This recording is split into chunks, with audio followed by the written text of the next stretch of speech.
കാൺപൂർ വൃക്ക റാക്കറ്റിലെ മുഖ്യ സൂത്രധാരൻ പിടിയിൽ. രോഹിത് തിവാരി എന്നയാളാണ് അറസ്റ്റിലായത്. 12ാം ക്ലാസ് വിദ്യാഭ്യാസം മാത്രമുള്ള രോഹിത് 30ഓളം സർജറികളാണ് നടത്തിയത്. 1 കോടി രൂപയ്ക്ക് വരെ സംഘം വൃക്കകൾ വിറ്റതായി കണ്ടെത്തി. കേസിൽ ഇതുവരെ 9 പേരാണ് പിടിയിലായത്. YS അഭിനന്ദ് നൽകും വിശദാംശങ്ങൾ. അഭിനന്ദ്, വെറും 12ാം ക്ലാസ് വിദ്യാഭ്യാസം മാത്രമുള്ളയാളുടെ ഒരു ബുദ്ധി, ആ ബുദ്ധിയിൽ നിന്നാണ് ഇത്രയും വലിയൊരു തട്ടിപ്പ് നടന്നിരിക്കുന്നത്. 30ഓളം സർജറികൾ എന്ന് പറയുമ്പോൾ ഇയാൾ എങ്ങനെയാണ് അവസാനം ഇപ്പോൾ കണ്ടെത്തുന്നത്? മറ്റു വിവരങ്ങൾ എന്തൊക്കെയാണ് ഇയാളിൽ നിന്ന് ലഭ്യമാകുന്നത്? കാൺപൂർ വൃക്ക റാക്കറ്റിലാണ് മുഖ്യ സൂത്രധാരൻ പിടിയിലായിരിക്കുന്നത്. വെറും 12ാം ക്ലാസ് മാത്രം വിദ്യാഭ്യാസമുള്ള രോഹിത് തിവാരി എന്നയാളാണ് അറസ്റ്റിലായത്. വിവരങ്ങൾ YS അഭിനന്ദ് നൽകും. അഭിനന്ദ്, എങ്ങനെയാണ് ഈ മുഖ്യ പ്രതിയിലേക്ക്, കിൻപിനിലേക്ക് എത്തുന്നത്?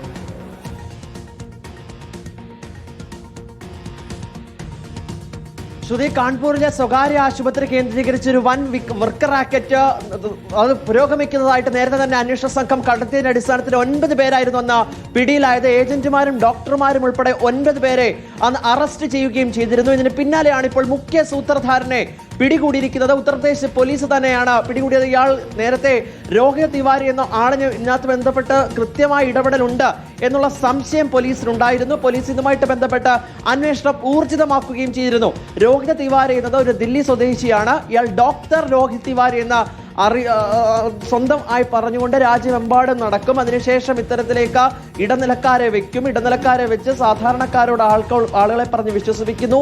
5 മുതൽ 10 ലക്ഷം രൂപയ്ക്ക് അവരിൽ നിന്ന് വൃക്ക വാങ്ങുന്നു. അതിനുശേഷം വലിയ സമ്പന്നരായിട്ടുള്ള ആളുകൾക്ക് 60 ലക്ഷം മുതൽ 1 കോടി രൂപ വരെ അത് നൽകുന്നു എന്നാണ് ഇയാളുടെ ആ ഒരു പ്രക്രിയ.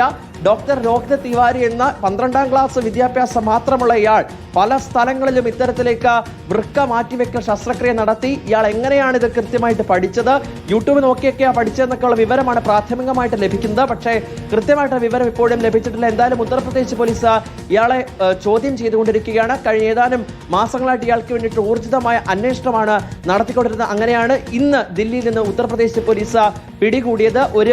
ഒരു സാധാരണക്കാരനായ ഒരാളുടെ പരാതിന്മേൽ നടത്തിയ അന്വേഷണത്തിലാണ് വലിയ റാക്കറ്റ് ഇതുമായിട്ട് ബന്ധപ്പെട്ട് പ്രവർത്തിക്കുന്നുണ്ട് എന്ന് കണ്ടെത്തുന്നത്. ആദ്യം ഇയാൾക്ക് 5 ലക്ഷം രൂപ വൃക്ക തന്നാൽ നൽകാമെന്ന് പറഞ്ഞു. എന്നാൽ ഈ 5 ലക്ഷം രൂപ നൽകിയില്ല, 3 ലക്ഷം രൂപ മാത്രമാണ് നൽകിയത്. പിന്നാലെ ഉത്തർപ്രദേശ് പോലീസിൽ പരാതി നൽകുന്നു. ഈ പരാതിയുടെ അടിസ്ഥാനത്തിൽ നടത്തിയ അന്വേഷണത്തിലാണ് ചില ഏജന്റുമാരും ഡോക്ടർമാരും ഇതുമായിട്ട് ബന്ധപ്പെട്ട് പ്രവർത്തിക്കുന്നുണ്ട് എന്ന് കണ്ടെത്തുന്നത്. അങ്ങനെ കഴിഞ്ഞ മാസം 9 പേരെ പിടികൂടുന്നു. പിന്നാലെയാണ് ഈ രോഹിത് തിവാരിക്ക് വേണ്ടി നടത്തിയ അന്വേഷണം. ഈ അന്വേഷണത്തിലാണ് ഇതിനകത്ത് കിങ് പിൻ മുഖ്യ സൂത്രധാരനെ ഇപ്പോൾ പിടികൂടിയിരിക്കുന്നത്. 12ാം ക്ലാസ്സുകാരനാണ് ഈ 30 സർജറികൾ നടത്തിയതാണ് ഏറ്റവും പ്രധാനപ്പെട്ട കാര്യം. തീർച്ചയായിട്ടും അത് തന്നെയാണ് അതിൽ ഏറ്റവും പ്രധാനപ്പെട്ട കാര്യം. വെറും 12ാം ക്ലാസ് മാത്രം വിദ്യാഭ്യാസമുള്ളയാളാണ്. ആ ബുദ്ധികേന്ദ്രമാണ് ഇപ്പോൾ 30ഓളം സർജറികൾ നടത്തിയത്. വലിയ തട്ടിപ്പാണ് അവിടെ നടന്നിട്ടുള്ളതെന്നാണ്. എന്തായാലും മുഖ്യ സൂത്രധാരനടക്കം 9 പേരാണ് പിടിയിലായിരിക്കുന്നത്. YS അഭിനന്ദാണ് വിശദാംശങ്ങൾ നൽകിയത്.